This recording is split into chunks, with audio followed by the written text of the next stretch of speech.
Native resistance before colonization. They came with flags and steel, but the people were not silent. Burden of history.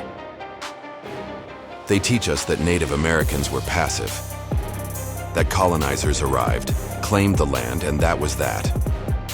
Yeah, no, that's not how it went down. Long before slavery, there was resistance. When the Spanish arrived in the 1500s, they met the Calusa people of Florida, who didn't offer gifts. They offered smoke. The Calusa launched counterattacks, sank Spanish ships, and sent them swimming, literally. Author's Note 1. Imagine pulling up to someone's house uninvited, and they set your boat on fire. That's the energy the Calusa brought. And honestly, I respect it. In the Southwest, the Zuni and Pueblo people said no thank you to forced conversion and backed it up with action.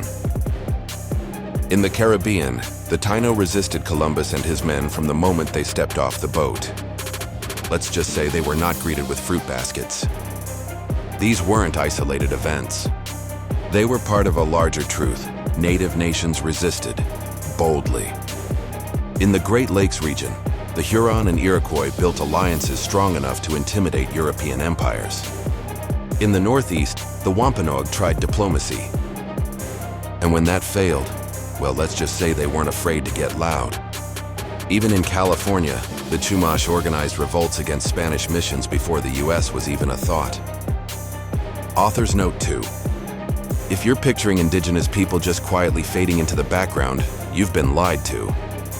These folks were planners, fighters, and survivors, long before history gave them any credit.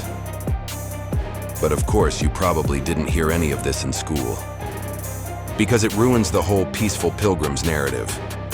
The truth. America didn't start with surrender. It started with resistance. Some battles were won. Some were lost. But Native people fought back for their land, their language, and their future before the first African was ever enslaved on this soil. Author's Note 3. The real tragedy isn't just what happened, it's that we were never told. But now that we know better, we do better.